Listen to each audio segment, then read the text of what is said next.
எல்லாருக்கும் வணக்கம். நான் உங்கள் மகேந்திரன். ரீசெண்டாக நான் ஒரு இன்டர்வியூ கொடுத்துருந்தேன். அதில் நான் பேசின நிறைய விஷயங்கள் பயங்கரமாக ட்ரால் ஆச்சு. இன்ஸ்டாகிராம், ட்விட்டர்லேருந்து இன்னைக்கு காலைல யூடியூப்லலாம் பார்க்கும்போது எனக்கு ரொம்ப ஷாக்கிங்காக இருந்துச்சு. யாரெல்லாம் நான் ரொம்ப மதிக்கிறனோ, நான் யாரோட கருத்துக்கெல்லாம் கரெக்ட்னு இவ்வளோ நாள் என் ஃப்ரெண்ட்ஸ் கிட்ட பேசிகிட்டு இருந்தனோ, அவங்க எல்லாருமே என்னை பற்றி பேசியிருந்தாங்க. அவங்க ஒரு செகண்ட் நினச்சிருந்தா மகேந்திரன் இதை சொல்ல வரல, இதை தான் சொல்ல வந்திருந்தாரு அவங்க சொல்லியிருக்கலாம். பட் அவங்க சொல்லலை. It's okay. இதை நான் தானே பேசினேன் சார், சின்ன கிளாரிஃபிகேஷன் வீடியோ கொடுத்துடலாம். அண்ட் என்னோட மக்களுக்கு நான் என்ன சொல்ல வந்தேன்றதை கரெக்டாக சொல்லிடலாம் அப்படின்றதுக்காக தான். கேள்வி கேட்டால் கரெக்டாக வந்துருமா நான் கேட்டேன்.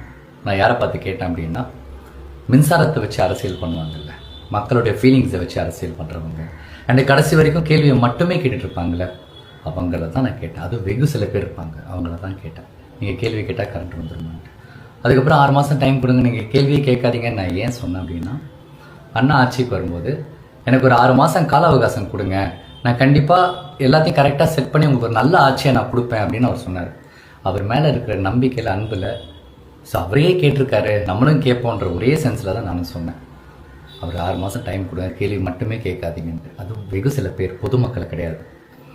அண்ட் அப்புறம் இந்த சோலார் சிஸ்டம்லாம் சொன்னேன். எஸ், அது என்னுடைய தப்பு தான், அது என்னோடய வார்த்தை பிழை தான். நான் ஒன்றும் பயங்கரமான ஸ்டூடெண்ட்லாம் கிடையாது. நான் ரொம்ப கஷ்டப்பட்டு 10th முடிச்சுட்டு அப்புறம் 12th போய் 11th 12th ஐயோப்பா படிக்க முடியாமல் நடுவிலே ஓடி வந்துட்டேன். ஸோ ரொம்ப சாதாரண ஒரு ஆவரேஜ் ஸ்டூடெண்ட் தான். ஸோ அதனால் நான் தப்பாக சொன்னேன். அதை நான் வந்து சோலார் எனர்ஜின்னு சொல்லியிருக்கலாம், சோலார் பவர்னு சொல்லியிருக்கலாம், சோலார் பேனல்னு சொல்லியிருக்கலாம், இந்த மாதிரி நிறைய விஷயம் சொல்லியிருக்கலாம். அங்கே நான் சரியாக என்னால் சொல்ல முடியல. நான் என்ன சொல்ல வந்தேன்றதை இப்போ நான் சொல்கிறேன். 2015 கொச்சி இன்டர்நேஷ்னல் ஏர்போர்ட், நம்ம கேரளாவில் ஒரு ஏர்போர்ட் இருக்குது. அந்த என்டையர் ஏர்போர்ட்டும் சோலார் எனர்ஜி சோர்ஸில் தான் அது ஒர்க் ஆகிட்டு இருக்கு. என்டையர் ஏர்போர்ட் நீங்கள் ஃபுல்லாக பார்த்தீங்கன்னா அந்த ஏர்போர்ட்டை சுற்றி சோலார் பேனல்ஸாக தான் இருக்கும். அதில் வர்ற அந்த எனர்ஜி சோர்ஸில் தான் அந்த ஏர்போர்ட்டே ரன் ஆகிட்டு இருக்கு. உலகத்திலேயே ஃபர்ஸ்ட் ஏர்போர்ட். நான் அதை நினச்சிருக்கேன். அப்போ நினச்சிருக்கேன், ஏன் நம்ம தமிழ்நாட்டில் இந்த மாதிரிலாம் இல்லை, நம்ம கிராமத்தில் எவ்வளோ மக்கள் கஷ்டப்பட்டுக்கிட்டு இருக்காங்களே, அங்கே ஒரு கவர்மெண்ட் செஞ்சுதே, இந்த நம்ம ஊரில் கவர்மெண்ட்டே செய்யலையா அப்படின்னு நான் நினச்சேன். அப்புறம் பார்த்தா 2011 அன்னைக்கு சிஎம்மாக இருந்த ஜெயலலிதா அம்மா அவங்களோட வீட்டு மனை திட்டத்தில் வீட்டுக்கு மேலே சோலார் பேனல்லாம் வச்சு செட் பண்ணி ஒரு டெக்னாலஜி இன்ட்ரடியூஸ் பண்ணியிருக்காங்க. ஏன் பண்ணாங்க? மக்கள் கரண்ட் இல்லாத நேரத்தில் கஷ்டப்படக்கூடாது, அவங்களுக்கு இந்த ஃப்ரீ சோர்ஸ், இந்த ஃப்ரீ எனர்ஜிலேருந்து எலக்ட்ரிசிட்டி வந்துட்டு ப்ரொடியூஸ் ஆகும், இதில் மக்கள் ஓரளவுக்கு பயனடைவாங்கன்ற ஒரு டெக்னாலஜி.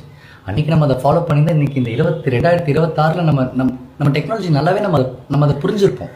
அதெல்லாம் நம்ம மிஸ் பண்ணிட்டோம். இதெல்லாம் தான் நான் சொல்ல வந்தேன். அப்புறம் சொன்னேன், என் வீட்டிலேருந்து கரண்ட் எடுத்துக்கணும். நான் எப்படி என் வீட்டிலேருந்து கரண்ட் எடுத்துப்பாங்க? என் வீட்லேயும் கரண்ட் எடுத்தாலும் எடுத்துக்கோங்க, நான் இப்படியே இருக்கேன், கஷ்டப்படுறேன், இந்த மக்களாக கஷ்டப்படுறேன்னு தான் நான் சொல்ல வந்தேன்.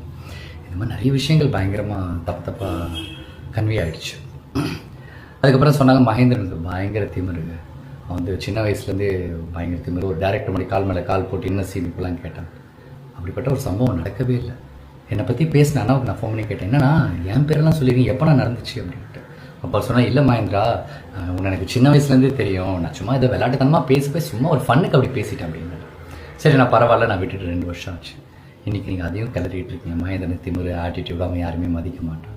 அண்ட் இன்னொரு அலிகேஷன் இருக்குது, இந்த கஷ்டத்தெல்லாம் பார்த்து மகேந்திரன் மக்களோட கஷ்டத்தை பார்த்து சிரிக்கிறேன், ஏராளமாக பேசுகிறான்ட்டு. ப்ளீஸ் எனக்கு அந்த மாதிரி பட்டத்தெல்லாம் கொடுத்துறாதீங்க. இன்றைக்கி நான் ஒரு வேளை சோறு சாப்பிட்றேன், அதுக்கு காரணமே இந்த மக்கள் தான். இவ்வளோ முக்கியமான இந்த மக்களை நான் எப்படிலாம் இருப்பேன்? என் கூட வேலை பார்த்தவங்க, என் கூட பழகுனவங்களுக்கு தெரியும் நான் இந்த மக்களை எவ்வளோ விரும்புகிறேன், அவங்களை எவ்வளோ நேசிக்கிறேன் அப்படின்ட்டு. எனக்கு தயவு செஞ்சு இந்த மாதிரி தப்பான பேர்லாம் கொடுத்துறாதீங்க. இப்போ நான் சரியாக நடிக்கலை அப்படின்னா, என் படம் நல்லா இல்லை நீங்கள் சொல்லுங்கள், மகேந்திரன் சரியாக நடிக்கலை, நீ ஒன்றுமே இல்லைன்னு சொல்லுங்கள், நான் கரெக்ட் பண்ணிக்கிறேன். உங்களை இம்ப்ரெஸ் பண்ணுற மாதிரி நான் நல்ல ஆக்டராக இருக்கேன். அதை தாண்டி இந்த மாதிரி தப்பான அலிகேஷன்ஸ்லாம் ப்ளீஸ் என் மேலே வைக்காதீங்க. அட்லீஸ்ட் இப்போயாச்சும் நான் என்ன சொல்ல வந்தேன்றது உங்கள் எல்லாருக்கும் நல்லா புரியும் நினைக்கிறேன். அண்ட் இந்த மாதிரி விஷயங்கள் தப்பாக போய் நிறைய பொதுமக்கள் மனசை ஹர்ட் பண்ணியிருந்தால் என் மனசுலேருந்து என்னோடய வருத்தத்தை தெரிவிச்சுக்கிறேன். நான் என்னோடய சாரியை கூட நான் கேட்டுக்கிறேன், என்னோட மன்னிப்பு கூட நான் கேட்டுக்கிறேன். என் மக்கள்கிட்ட கேட்கல, எனக்கு என்ன பிரச்சனை? எனக்கு இது பிரச்சனையே கிடையாது. அவ்வளோதான். எனக்காக டைம் எடுத்து இந்த வீடியோ பார்க்குறவங்க எல்லாருக்கும், இந்த மாதிரி கஷ்டமான ஒரு டைமில் இந்த மாதிரி இருக்கும்போது எனக்காக என் ஃப்ரெண்ட்ஸாக இருக்கட்டும், யாரை கால் பண்ணவங்க, டெக்ஸ்ட் பண்ணவங்க எல்லாருக்குமே ரொம்ப ரொம்ப தேங்க்ஸ். Love you all.